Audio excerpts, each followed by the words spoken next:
السلام عليكم، شلونكم يابا؟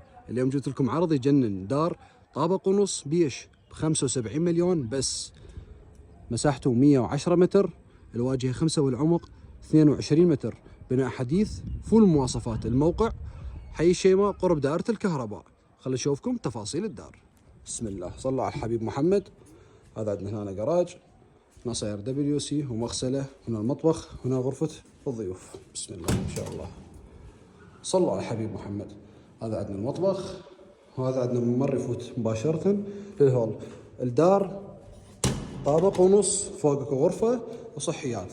هذا عندنا الاستقبال. بسم الله ما شاء الله، مثل ما قلت لكم الدار طابق ونص، فوق غرفة ومجمع صحيات كامل. هذا عندنا الهول. بسم الله. عندنا هنا المنور صاير على طول البيت.